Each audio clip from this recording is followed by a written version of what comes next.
আল্লাহ রাব্বুল আলামিন বললেন, ইয়া ইবাদিয়াল্লাযীনা আসরাফু, হে আমার বান্দাগণ, ও আমার বান্দারা।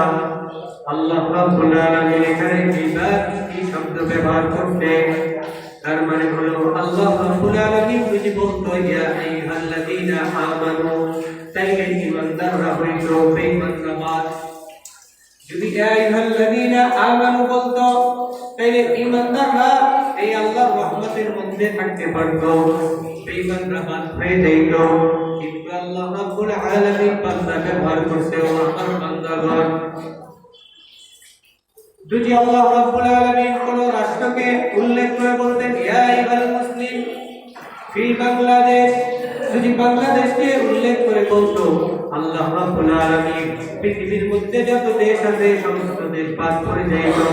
আল্লাহ রাব্বুল আলামিন যদি বলতো ইয়া আইয়ুহাল মুসলিম, মুসলমানদের জন্য আমার রহমত, তাইলে অন্যান্য ধর্মাবলম্বী যারা আছে পৃথিবীর মধ্যে আরো যত আল্লাহর বান্দা আছে তারা এই আল্লাহর রহমত থেকে নিরাশ হয়ে যাইত।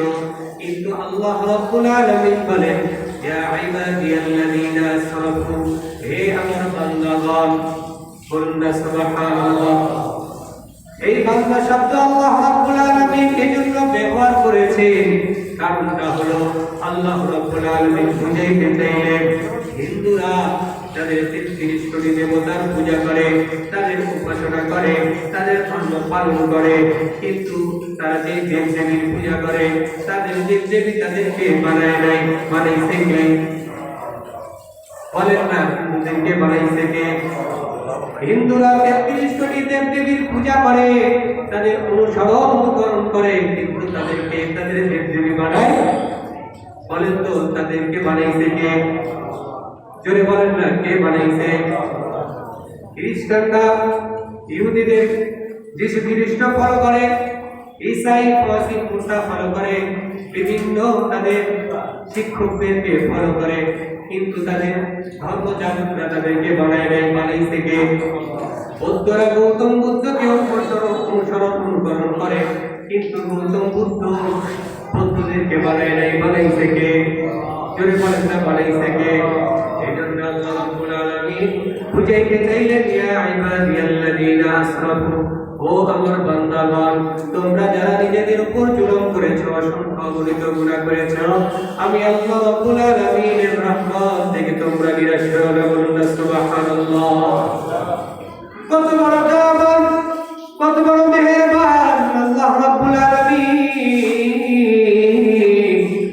আপনাকে আমাকে যখন কেউ গালি দেয়, আপনাকে আমাকে যখন কেউ আঘাত করে, আপনাকে আমাকে আমাদের পরিবারের সদস্যদেরকে যখন কেউ কষ্ট দেয়, আপনার আমার রক্তের মধ্যে তেজ চলে আসে, আপনার আমার নিজেদের মধ্যে একটা শক্তি চলে আসে, তেজ চলে আসে। আমাকে গালি দিলি কেন? আমাকে চিনস নাকি? আমার পরিবারকে মারলি কেন? আমাকে চিনস নাকি? বলেন তো, এরকম আসে না, আসে না? আল্লাহ রাব্বুল আলামিনের কত দয়া, আল্লাহ রাব্বুল আলামিনের কত মেহেরবান। নাস্তিক মুরতাদ হাজার রকমের আল্লাহকে গালি দেয়, দেয় না গালি? হিন্দু বৌদ্ধ খ্রিস্টান তাদের ৩৩ কোটি দেবদেবীর পূজা করে, আল্লাহ রাব্বুল আলামিন তার পায়ে পূজা করতে পারিস কর, কিন্তু আমি আল্লাহর পথে যদি ফিরে আসি, আমার কাছে যদি ক্ষমা চাই, আমি আল্লাহ রাব্বুল আলামিন তোমাদেরকে ক্ষমা করে দিব। কেন ক্ষমা করে দিব? তোমাদের ৩৩ কোটি দেবদেবী থাকতে পারে, তোমরা যাদেরকে উপাসনা করো, একজনের উপর একজনের ক্ষমতা আছে, একজনের উপর একজনের ক্ষমতা আছে। আমি নামগুলো না বললাম, একটার উপর একটার ক্ষমতা।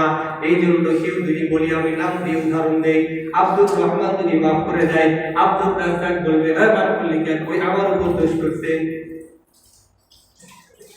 এরকম তারা ধরে ফেলবে। কিন্তু আল্লাহ রাব্বুল আলামিন বলেন, ও আল্লাহ, আমি আল্লাহ। সূরা ইখলাস আমরা পড়ি, আল্লাহ রাব্বুল আলামিন বলেন, কুল হুয়াল্লাহু আহাদ। আমার সাথে বলেন, কুল হুয়াল্লাহু আহাদ, আল্লাহুস সামাদ। কুল মানে হলো বলুন, বলেন নবী, আপনি আপনার উম্মতকে জানায় দেন, হুয়াল্লাহ, আমি আল্লাহ, আহাদ, আমি আল্লাহ আহাদ। আহাদ মানে এক, আমি আল্লাহ এক, আমার উপরেও কেউ নাই, আমার নিচেও কেউ নাই।